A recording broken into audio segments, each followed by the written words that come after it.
o'clock on a Tuesday. Hey. Here he comes. Hey. Where were you on Sunday afternoon? Oh, where were you on our wedding day? Hey, come on, hit me. How come you weren't with the rest of the boys and girls playing football for Radio 1 at Cambridge United? Nobody asked me to go.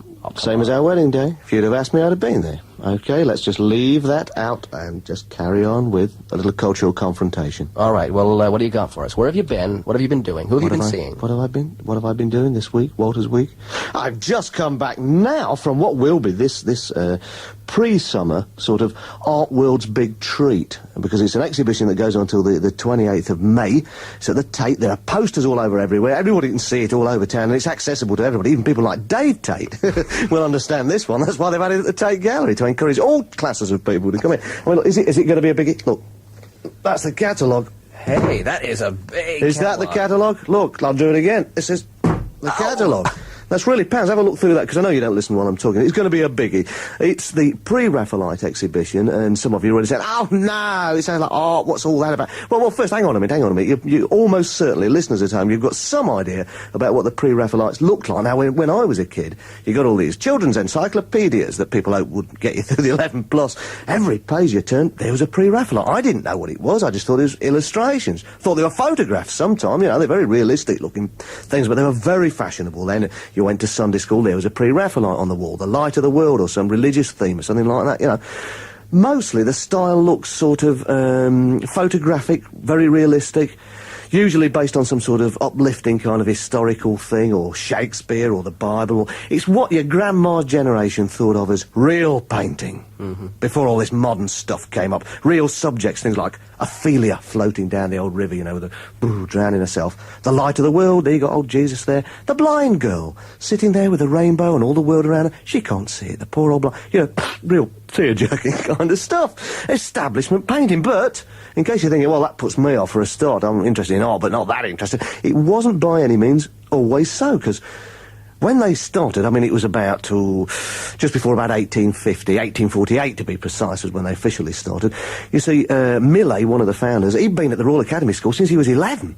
He was the youngest kid ever to be taken on, you know, brilliant, wow, genius, all this sort of thing. You know, Michael Jackson of painting in those days. But it was a time, just about that time, when all through Europe there was quite a bit of sort of political unrest and people wanting change and so on. And so three of them got together and formed this sort of, the Pre-Raphaelite Brotherhood, and didn't tell anybody about it. It's a secret society, you see. Clever art students get together and we'll sweep away all the old codswallop that was on the art scene, you know. And now, they adopted the idea of working in the style before the painter Raphael, just filling in, that's why they call what they are, who obviously, Florentine painter, painted about 1500, you see.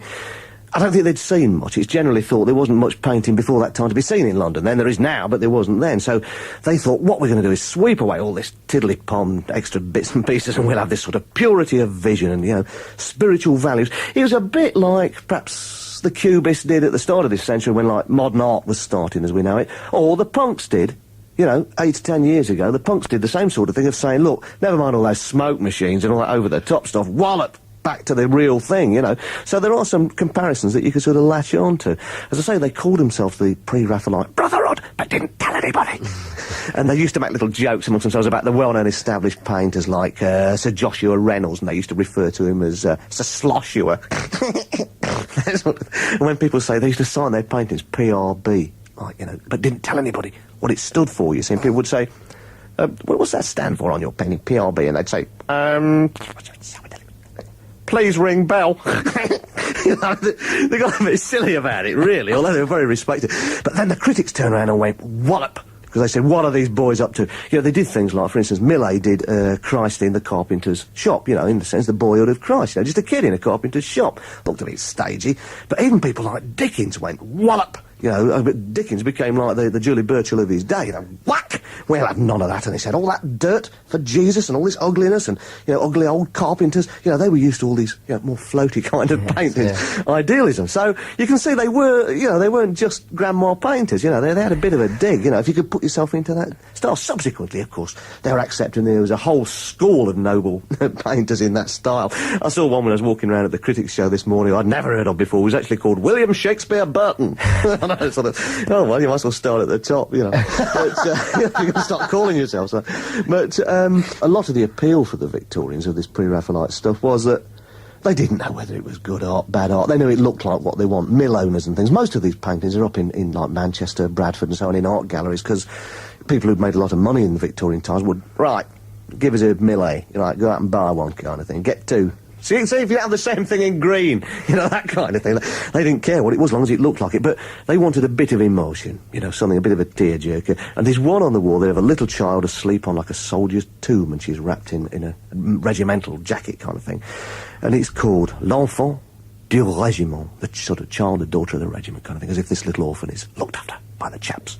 But then you look at the frame, and obviously when it was framed, it was originally called The Random Shot. And it's rather implied as if she'd just been shot. So once she's asleep, she obviously is asleep on it, but obviously somebody looked, oh, how moving. They didn't care what it was that much, as long as it was moving. And they do look a bit Christmas chicordy, and you're starting to think, well, I don't know, is it interesting or great art? There are a lot of wheelchairs in there, whizzing around. They go screeching round. People who'd never been in the Tate since before the war. And they go, and there's some old dear sounding like something like from round the horn would say, lovely painting, isn't it, Hector? And it's beautiful painting. What a lovely painting. And the rest went, another lovely painting. It's a beautiful painting. And obviously people who knew nothing about art particularly, but I spoke to one of our leading critics. I said, what do you make of it then? Is it? It's just a load of old rubbish. Just like that. So I think the art world's going to be a bit decided. It's going to be a huge success commercially. You're going to have to start queuing because everybody will want to see this exhibition because it's so accessible. There is, as another critic said to me, there's something for everybody in this. If you want to see it as a tearjerker, blow your nose over it, as I will now if you like. Like that. If you feel like that, or if you feel more like that about it, either way, there's something there for you. It could be a historical, interesting collection, of all this work, or of a rather mawkish nature. Or somebody might say, of course, it's a reassessment of rebels of the Victorian time that we haven't really assessed properly, so who can say? Don't ask me. Change of subject now to theatre. Or jazz. Actually, it was difficult to say. We were practically fighting each other. I went to the pub I do this jazz gig at on last Wednesday. Which pub is that? I'll tell you in a minute. I'm not here just to plug gigs. You know what it is nowadays? If you've got a pub, or like if you're a farmer, you've got a barn outside the Edinburgh Festival, whereas you used to get mice, now you've got actors. Well, what I got? I've got to put down something for them actors. They're all over the place. And I turn up to play my Wednesday gig and find that there is a play going on. And we're only asked, could we do the interval? Like when the play stops and then play an hour at the end. You see, well, didn't mind.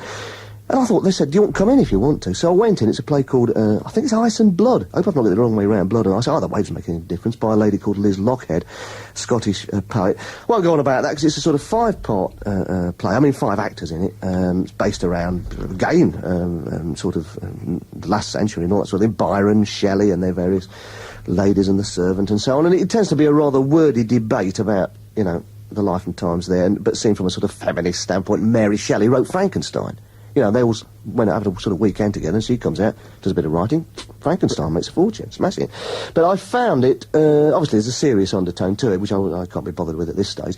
It was a bit worthy to be watched at just from the back room of a pub. It's not easy to do. So it's perfectly well done, and I gathered it's still on this week, so if anybody's interested, there it is at the New Merlin's Cave, just off King's Cross Road. But tomorrow night I shall still be there playing the interval.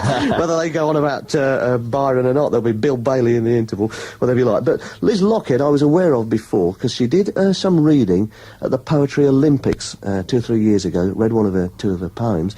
And it was the same Poetry Olympics that people like Seething Wells and Attila the Stockbroker and John Cooper Clarke read at as well. It's quite a popular event. But for once, this isn't a poem about sort of, hey, Mr. Businessman, the Russians are coming. It's not one of those sort of poems this time. What she's doing was something that once struck me. I once went in to buy some paint in a big store, and they said, well, what colour do you want? I'll give you the sheet.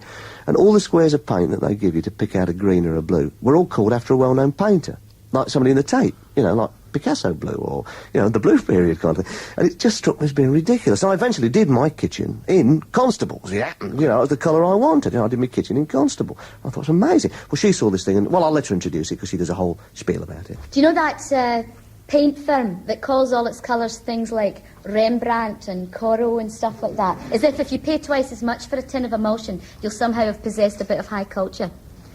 So this is the Weimura song. Now, artistic I ain't, so I went to choose paint because the state of the place made me sick. I got this shade card, Consumer's Aid card, but it stayed hard to pick. So I asked her advice as to what would look nice, would blend in and not get on me wick. She said, "Our Vimura is super endurer, or see what you think of this new shade of lamb ink. But I see that you're choosy. Picasso is newsy, that's greyish, greeny, bluesy. Derain's all the rage, that's hot, pink and fauvish. There's Monet, that's mauvish. And Schwitters, that's sort of a beige." She said, "Fella next door just sanded his floor and rollered on Ruel and Rothko. His hall, och, it's Pollock, and he did his lounge in soft Hockney with his cornice picked out in Kokoschka. Now avoid the Van Gogh. You'll not get it off. The Barnard is bonny. You'll be safe with Matt Manny, but full gloss Lautrec's sort of tacky. So stick if you can to satin finish Cézanne. Or the Constable. That's kind of a khaki. Or the Gainsborough Green, and I'd call it hooey. To say Chimaboo would never tone in with soutine. If it looks a bit narrow when you splash on Pissarro, one coat Magritte covers over." She said, "This Hitchens is a nice shade for kitchens, with some Ernst to connect them at the other end of the spectrum. Botticelli's lovely in the Louvre." She said, "If it was mine, I'd do it Jim Dine. Don't think me elitist or snobby, but Filippo lipid, look offy insipid, especially in a largish lobby." Well, I did one more Watto with the skirt in Giotto and the door and the pelmet in Poussin. The ceiling's de Kooning, other walls all in holes, and the whole place looks quite cavalier with the woodwork in Corot, but I think tomorrow I'll flat white it back to Vermeer. Lizzlie Lockhead, they're reading a couple of years ago at the Poetry Olympics. Well, change of pace time. I really got over this cold, but I did take a day off last week. I took Thursday off. So Thursday was my day off, just because you don't shake. You've had the same, haven't you? You don't shake these colds. You have a day off. On and on and on. And it was a cold day, and I thought I took some records home for a round table and we stopped watching. I sort of, could do some things at home. Now, if I'm going to do skiving, I like that to be a creative work. I remember somebody, a mate of mine who works on a Fleet Street paper, saying he used to have a bloke there who'd come in the morning and he'd put a lighted cigarette on his ashtray and his jacket over the back. He had a spare jacket, and then he'd leave the door open and then go off for the day. So anybody would look in and say, it's just missed him. Kind of thing, you're back into it. Now, that's really creative skiving, but I thought, no, I will there. I've got me a bit of a cold. Now, when you're alone with your thoughts and a bit of a cold and you're lying in bed there, I mean, what do you fancy? I know what you're going to say as an old Scot. Cock-a-leaky. A good cock-a-leaky. Now, that's what I thought. A nice hot soup. And I found in the cellar, I got my dressing gown on, and there was a tin of cock-a-leaky. I brought it in because it's got a tartan on. There it is, yes. There it is. Have you had cock-a-leaky? I have indeed. Oh, because it says, there's a quote from King James VI. On the label it says, "Come, my lords and lieges, let us all to dinner, for the cock-a-leaky is a cooling." There it is. It shows it's real royal soup. King James VI there. It's just above monosodium glutamate. There it is. Real cock-a-leaky. Whatever happened to mock turtle? When I was a kid, one of the firm that does all the varieties did mock turtle. If anybody can write in and says it tasted a bit like oxtail, but without the knob. Yes, it was a clear soup with a little square in it. No, that's turtle. Mock turtle. What is that? What does it look like? Well, you can't get it. If anybody can tell me where I can get one, I will certainly get some mock turtle and bring it in. But anyway, I was looking out of the window, and straight away I realised, for a start, it's been a bit odd this last couple of weeks. No sign of the Italian cat. The Italian cat face. The face, of course. But that means I've encouraged the birds on the bird table, and I've got one of those dangling net things, and I fill it with nuts. And it's interesting, you can see them splitting up, and straight across, right at the top, there's all these worker sparrows, and sort of little blue tick things, with like hard hats on. They're all picking away. 99 peanut shells. Look out below. They're all picking away. They eat a bit, but a lot falls out. And then there's like a lot of sparrows all gather around it, and all looking up, waiting for it to all come down.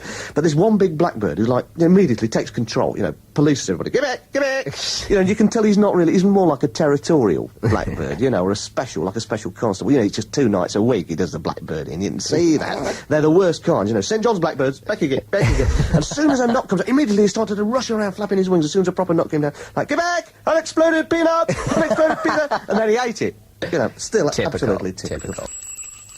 The Tube, the television programme, The Tube. Last week I was invited to a preview of what you listeners, if you choose to do so, can see. I'm sure some of you are Tube viewers. I see it when I can. I'm usually doing round table, actually.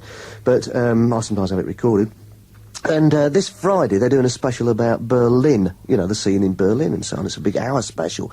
Big thing for them, I like the Tube. It's got a refreshing sort of amateurism about it. When I first saw it, I thought, oh no, they don't seem to know the lines, they don't, it's not got that polish, the old BBC polish, but that's all right. You know what I mean? It made a change from some of the things that we do, and I thought, well, we could learn a bit from that. That's quite good. So I'm certainly not against the Tube, and I went in thinking, just because it's not BBC, I'm really willing to go in and able to praise it if necessary. I'm not a proud chap about that sort of thing. But, I don't know. It's them doing a documentary. The fun and froth of the Tube is fine, you like it. They go in and do a documentary, then they've got that Muriel Gray, the Scottish gal, who was doing something for us the other week. Nice enough girl, I'm sure. But there she goes off to Berlin. They even have a quick look at the East. Very quick look over the wall kind of thing. And she tends to be walking around, trying to pretend there's no cameras there, saying, wow, is this the real Berlin? And she grabs people, is this the real scene here? And there's one stage where she's in one of these Berlin bars, she's at the bar, and the camera team coming through a door. You've done television. The way they say, fly on the wall. It's rhinoceros on the wall. Yeah. They pretend you don't going to know with it. Yeah. Everybody knows it. There's somebody opens the door, they all come tumbling. Come rumbling. And she's sat at the bar there having a beer, and as if she didn't know they were coming, she turns around, oh no, it's those Dainties boys. Oh, I'll have to show you around this real Berlin club. And you think, oh. And there's a geezer in the corner who's obviously there a bit fed up. There's a geezer in the corner who's got a stocking mask over his head, as far as I could see, just right in the background as the camera. You have to be quick. And he actually aims a kick at them, and they're kind of, it's the Spanish. And I thought, oh, now there's your real Berlin. I'd like to stop and have a look at him. Say, hey, mate, come here. And the locals seem to be a bit bemused about it. And there's Elvis Costello, just because he's there. They have Elvis Costello, in my opinion. He must have been doing a concert. And they're going along, and she's got him by the ear and goes, is this the real Berlin, Elvis Costello? He's a famous person. And he sort of, well, I sort of think it's just something like, it's in your head, if it's in your head, it might as well be Rotherham. What he's saying is quite true, but that's not enough for them. On they go. They go to the East. The East is a bit of a warning for people who say, oh, my goodness, these socialist countries, it's all changed and this and that and the other. It's wonderful, young people. You've got to get a proficiency card before you can even play in a rock band. Now, that's all right. I know the BBC failed the Beatles and so on, but they could play somewhere else. And they have a shot from one of their TV shows, and it really makes the old grey whistle test. Looks like the Tube, you know what I mean? It's really, talk about old rockers. My goodness, it's a shocker that to see it. So it is worthwhile watching it from that point of view. Zigzag have got an interesting thing about, in this week's edition, about Berlin punks, East Berlin and so on, and it shows it is hard for them, and they get arrested just for being punks, walking down the street. So there's a story there, and I just didn't think the Tube got it, it just wasn't there somehow, they have one label, and the guy from Zigzag goes into a record shop, and they've got a choice of rock albums, 10 albums, 10 separate albums, and you think, there is a story there, and there's something so naive, and hello, is this the real anything, about the way the Tube does it? I think they've not got this one quite right. For instance, at one stage, a group go into a song about Eva Braun, and immediately the caption comes up, Eva Braun was Hitler's girlfriend. Oh, no, and you feel, what are they going to say? Hitler, by the way, was a wicked man. Many, many years ago, who lived in a far-off land. And you think, oh, no, the kids aren't that hopeless. I think the Tube think it's rather wonderful, and they'll probably get an award for it, but I saw it as either an exposure of the fact that there's nothing really special, there's no mystique about Berlin, or either the thing is an interesting failure. I'm not saying don't watch it. If I was around, I'd have a look at it myself, and just to see if my first impression was correct. Nice trying, and I like the Tube, but I don't think this has quite worked. Finally, Torvill and Dean. I've been on about Torvill and Dean for... What have you done? Maybe as soon as I say Torvill and Dean, he starts to try and skate round the studio, falls over. You're a typical victim. This is what I said. It's driven the country mad. I'm not against Torvill and Dean, but it's driven the people mad. And this finally was a letter that was in... Actually, it wasn't in the Daily Mail last Thursday. It was in the Thursday before, and I forgot about it. Found it in my wallet last Thursday, so it's still part of Walter's week. And a teacher has written in and said, this little boy, 7-year-old boy, is at the school, and she said, without any suggestion from his teacher, she said, he wrote this. Yesterday, Jane Torvill and Christopher Dean won the European Winter Olympics. Our sensational super skaters are scooping so many medals that their Ravel's Bolero-themed tune is getting more plays than Top of the Pops. The reigning champions are here. And she says, isn't it wonderful that this 7-year-old can write, in the start, he says, of experienced reporters 6 times his age.